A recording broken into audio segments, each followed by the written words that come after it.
Oklahoma City Thunder 131-94 para cima do Golden State Warriors, um senhor amasso, o OKC muito superior, não teve nem chance para o Warriors ao longo do jogo e foi uma vitória muito fácil, que eu vou comentar sobre ela aqui nesse vídeo.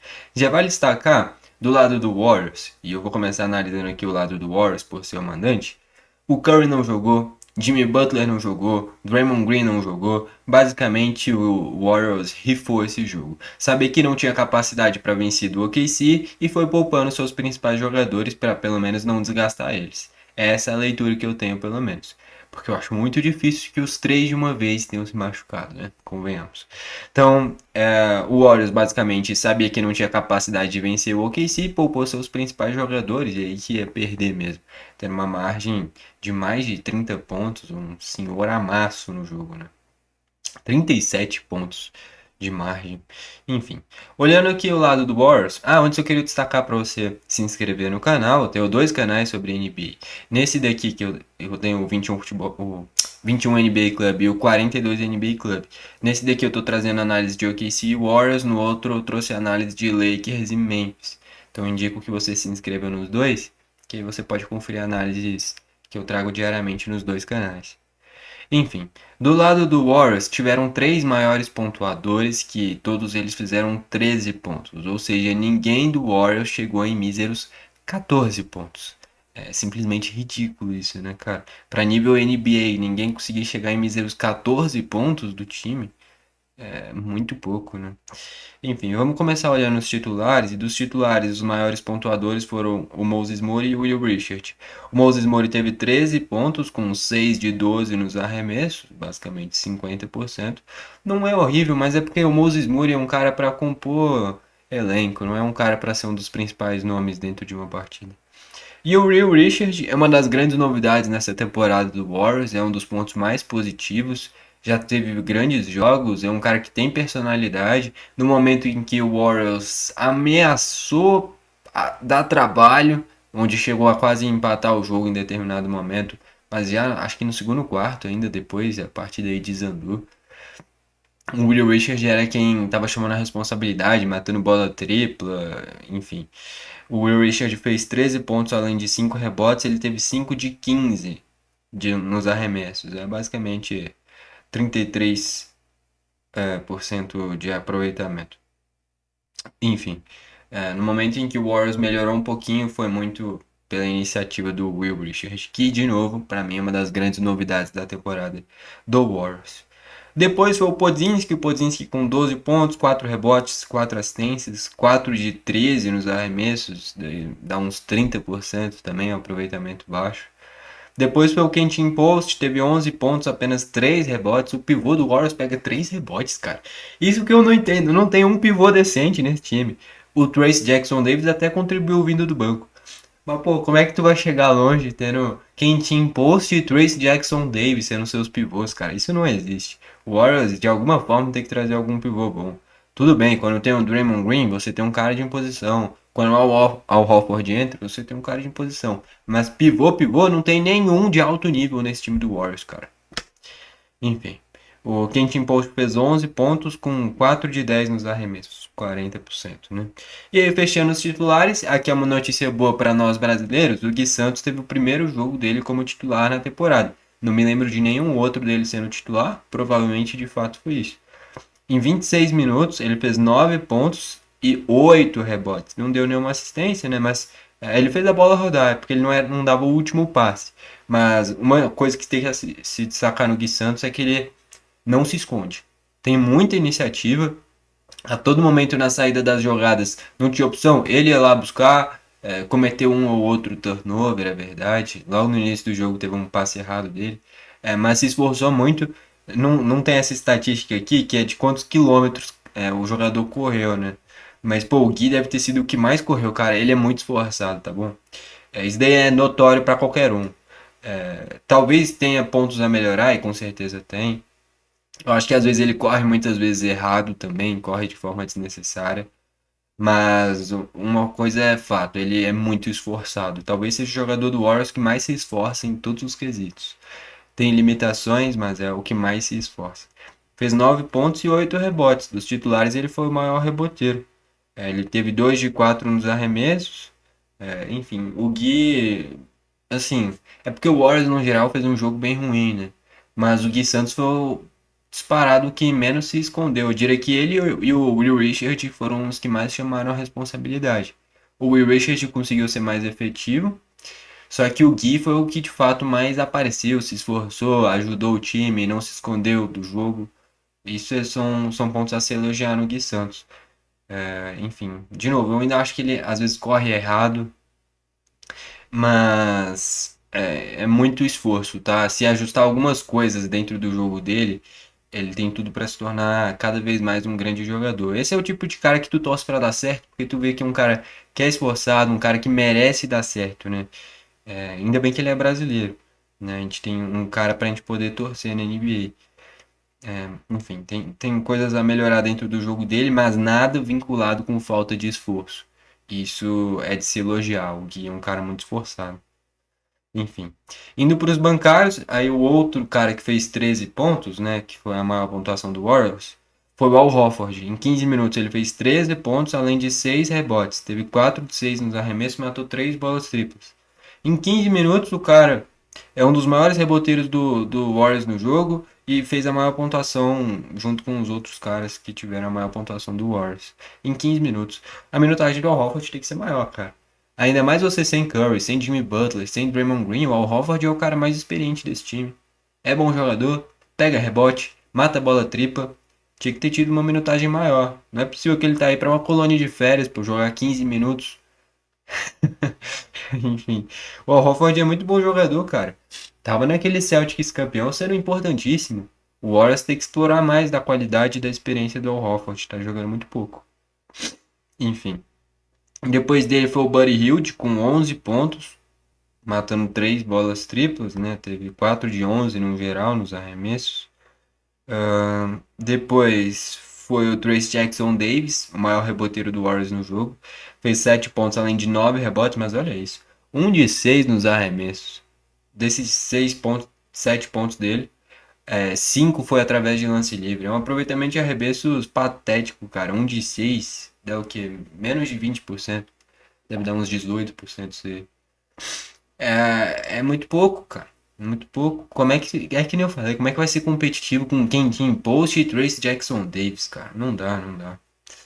Precisa urgentemente de um pivô que eleve o nível desse time.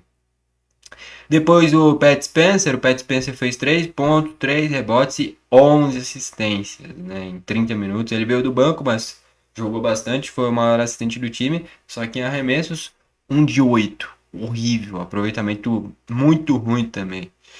Contribuiu com assistências, mas aproveitamento de arremessos ridículo, né? E aí fechando os jogadores do Warriors, Gary Payton fez 2 pontos, tendo 1 de 5 nos arremessos. É porque o OKC marca muito bem, cara.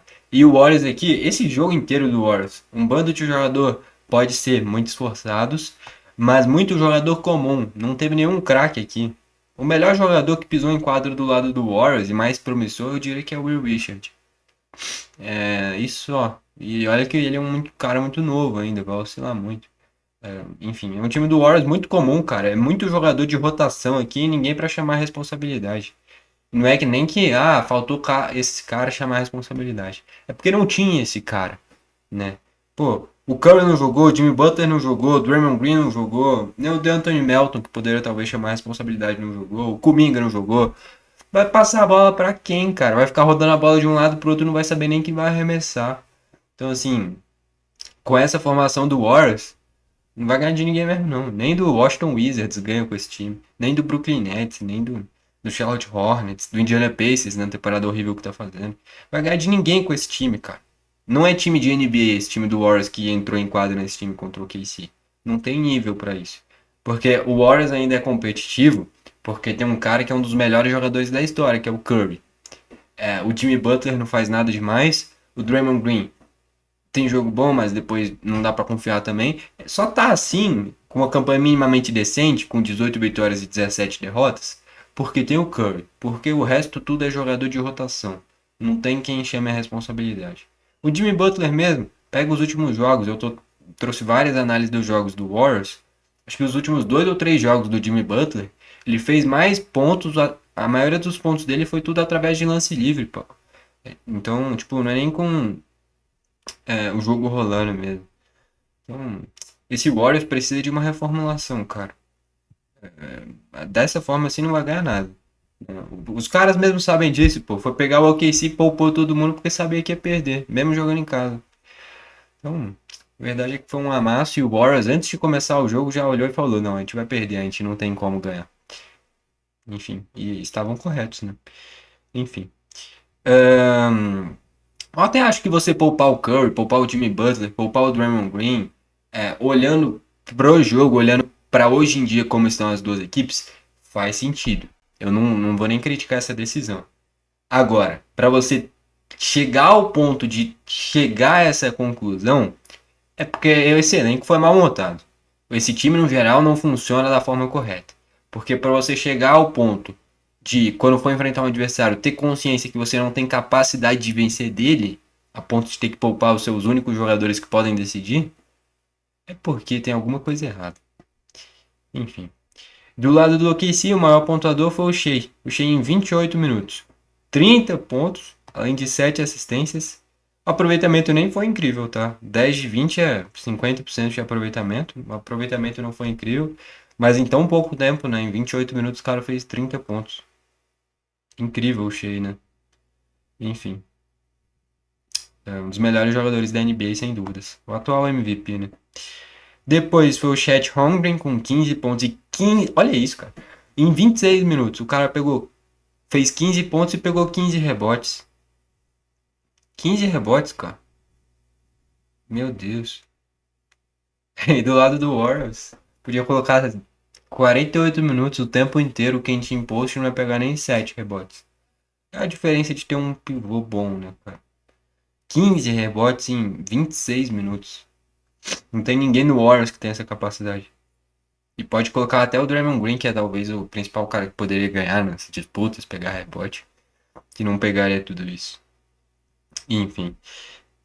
Depois o Jalen Williams com 12 pontos além de 6 rebotes. Nem fez um grande jogo o Jalen Williams. Um jogo bem comum dele, né? Não precisou forçar, né? Teve 5 de 11 nos arremessos. Depois o Dort com 11 pontos, ele matou 3 bolas triplas e ele tem um arremesso diferente, é um arremesso que a bola sobe muito, né? Na bola tripla dele, mas enfim, converteu 3. E fechando os titulares, o Keyson Wallace jogou só 14 minutos e fez 2 pontos. Né? Enfim, indo para os bancários do OKC fizeram 61 pontos. Maior destaque aqui, Aaron Wiggins fez 15 pontos e o Carlson também, que é o pivô reserva, 15 pontos e 11 rebotes. O pivô titular passa dos 10 pontos, passa dos 10 rebotes. O pivô reserva passa dos 10 pontos, passa dos 10 rebotes. Do lado do Warriors, nenhum pivô nem chegou próximo dos 10 rebotes. O Trace Jackson Davis sim, né? Mas em aproveitamento arremesso muito mal. É o que eu falei, cara. O grande problema do Warriors é a falta de um pivô. Tem muitos problemas nesse time, mas o principal deles é não ter um pivô decente. Enfim. Depois A.J. Mitchell com 11 pontos além de 6 assistências. Youngblood com 9 pontos. Que mais aqui? A Isaiah Joe fez 5 pontos. O Alex Caruso 4 pontos. E o Kenrich Williams 2 pontos. Literalmente todos os bancários que vieram à quadra pontuaram. Enfim, a verdade é que é um desnível muito grande entre as duas equipes hoje em dia. Se esse jogo fosse 4 anos atrás, provavelmente o Warriors ia amassar. Hoje em dia, o OKC amassou o Warriors. E o Warriors não teve nem. Conseguiu fazer análise antes do jogo de que não teria capacidade de dar trabalho pro OKC. A ponto de poupar o Curry, poupar o Jimmy Butler e poupar o Draymond Green. Um verdadeiro amasso e mostra a realidade. O OKC é muito melhor que o Warriors. Torcedor do Warriors pode tirar o cavalinho da chuva, não vai ganhar a NBA nem ferrando. Os caras do Warriors mesmo sabem que não tem capacidade. Então, por que o torcedor vai se iludir dessa forma? Acho que o mais longe que o Warriors pode sonhar é chegar em uma semifinal de conferência. E olhe lá. Se bobear, nem playoffs pega. Deixa eu ver aqui. O Warriors tá em O OKC é líder, né? Disparado, 30 pontos. O Warriors está em oitavo, com 18 vitórias. O sexto colocado nesse momento é o Minnesota, que tem 21 vitórias. E o 11º, olhando mais para baixo, é o Clippers com 12 vitórias. Só que o Clippers hoje joga mais do que o Warriors, porque o Kawhi entrou no melhor momento da temporada dele, tá jogando demais. O Clippers embalou acho que 5 vitórias seguidas já. E daqui a pouco. É porque o Portland, que é o 10º, tá com 15 vitórias já, né? Mas enfim. Cara, esse time do Warriors é só o Curry, cara. Convenhamos, é só o Curry nesse time. É uma bagunça. Não vai chegar em lugar nenhum. E do lado do OKC, é o melhor time da NBA. Entrou em um momento de oscilação recentemente, mas parece já retomar o plumo e voltar a ter tranquilidade e vencer de todo mundo, porque de fato chega nesse momento a 30 vitórias e 5 derrotas. Né? E dessas 5 derrotas, mais da metade foi pro Spurs em menos de 2 semanas. Enfim, é um OKC que é o melhor time da NBA e é um Warriors que, ainda mais poupando Curry, Draymond Green e Jimmy Butler, não vai ganhar de ninguém mesmo. Enfim, vitória tranquila do OKC. Bom, foi esse o vídeo. Valeu e falou.